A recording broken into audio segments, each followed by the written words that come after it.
Hi everyone, welcome to Module 3, and in this video I'm going to talk about psychological theories of learning, the history of teaching methods, and a little bit about how these psychological theories of learning affect how we teach language.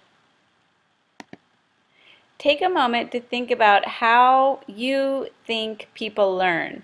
So pause the video, take a look at these images, and think about what you think about already your beliefs about language learning. What image would match with your view of how languages are learned? In this presentation, we're going to talk about different approaches to language teaching, including a history, different psychological theories of learning, which you've read about, and just thinking about eclecticism and how these theories of learning match up with different approaches to teaching language. So let's start with a history and overview of approaches to teaching language. What is an approach? What is a method? What are techniques? Why are we looking at this now? An approach is an overall set of assumptions and beliefs that underlie the choices that teachers or curriculum designers make when they're creating a course of language study. These assumptions could include what you think language is, like how you define language, how you think language is learned, and these two together will influence how you think language should be taught and assessed, hence the techniques you employ as a teacher. So the method is your overall plan for the presentation of language, and the techniques are the specific activities that you use in a classroom. Richards and Rogers incorporated these under the umbrella term method, which includes approach, design, and procedure. Again, all of this goes back to assumptions and beliefs that underlie language learning. So, in other words, there's a relationship between your beliefs about what language is, a singular set of forms determined by a system of rules based on native speaker models. That would be one way to think about it. A tool for communicating, a conglomeration of knowledge and strategies, or a culturally based set of resources for participating in a community. For example, the audio-lingual method would be founded upon the notion that language is primarily accurate pronunciation and grammar. And then language is learned by practice and error correction, and so language would be taught by drills and exercises. That's the audio-lingual method. In each method, the teacher has a different role. So who determines what will be learned, the teacher or students? Who determines how it will be learned, etc. So what is the teacher role in relation to students in each of these methods? Think about your own ideas about what a language teacher should be. What image would you use to depict yourself? It could be one of these, or it could be another image. Pause the video and take a moment to think about this. Language teaching has undergone different eras in which a particular method was dominant. These changes in methods were based on changes in the context, like the needs for the foreign language or the understandings of what language is. Understandings of cognition, understandings of learning have all changed over time, and we've adapted in relation to that. So pre-20th century was primarily grammar translation method for learning classical languages like Latin or Greek, which nobody spoke anymore. A more direct method was used to teach the vernaculars like French, Italian, and Spanish. When we became involved in global wars, it became apparent that previous approaches based on reading, translating, and sentence-level grammar were not adequate to prepare learners to communicate with real speakers of the language. That gave rise to more intensive approaches that focused on opportunities to practice the language. Yet these new ways of teaching were still behaviorist in their approach. practices in descriptive and structural linguistics at the time resulted in a kind of behaviorist language teaching methodology. People thought that their description of languages fit with how languages should be taught. They believed that second language teaching should be based upon training the learners to perform accurate sound and sentence structure behavior. So it was like a kind of training.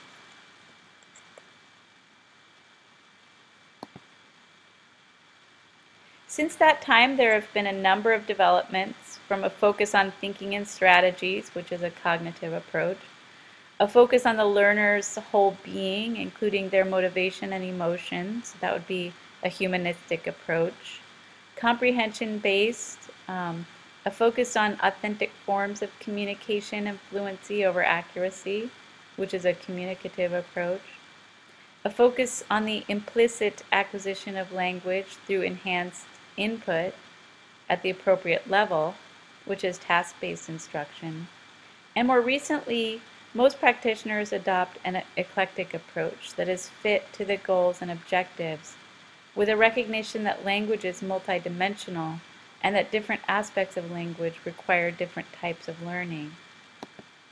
So this eclectic approach that we have been involved with is called the post-method era. It means that educators take an eclectic approach to language teaching in which grammar and vocabulary are taught directly and explicitly, while other aspects of communication may be learned more implicitly through the negotiation of meaning in holistic activities like projects. The approach is also eclectic because we base our instruction on more detailed information and assessment of individual learners, differentiating our approach by adapting it to the needs of the individuals and individualizing it by including their interests and goals. We also take account of the socio-political context, such as when we consider the need for critical awareness of the ways in which English is an international language and not solely the property of speakers from English-speaking countries.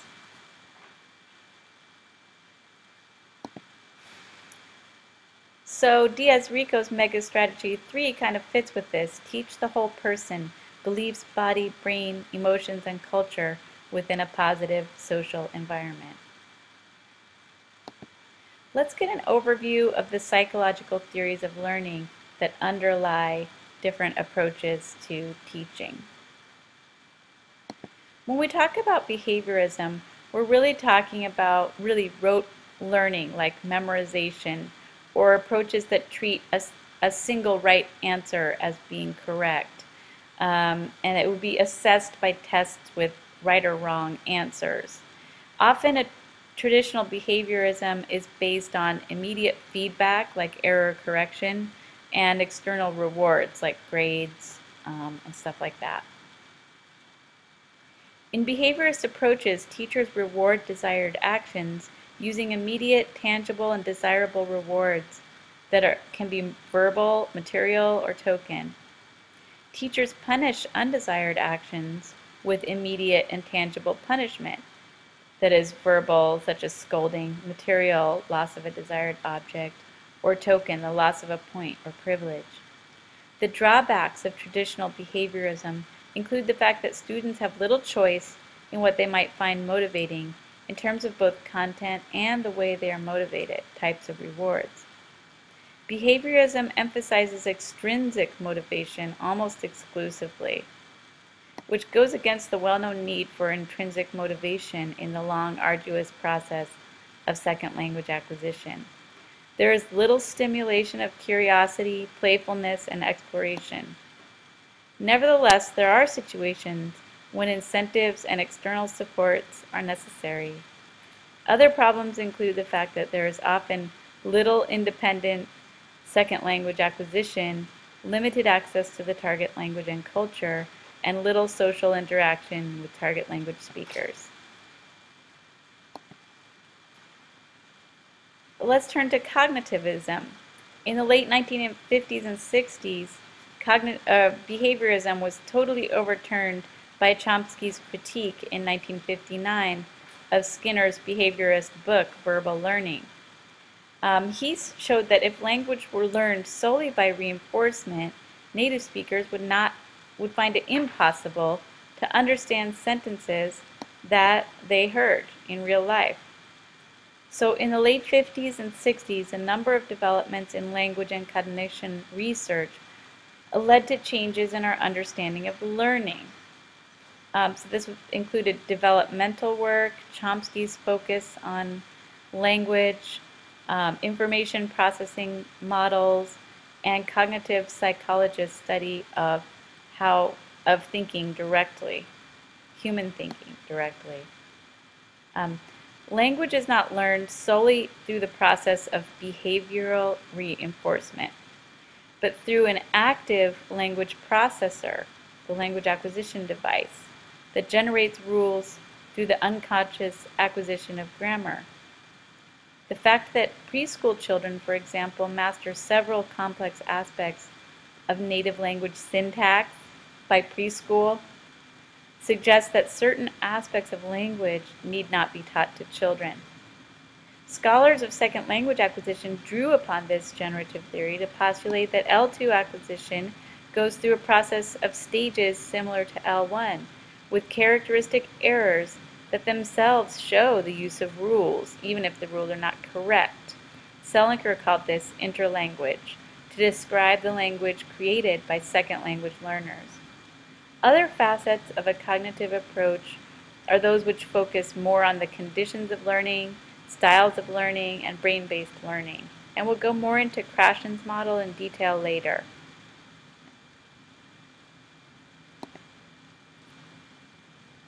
Some features of cognitive approaches are a focus on the individual as an active learner. That's the most important part.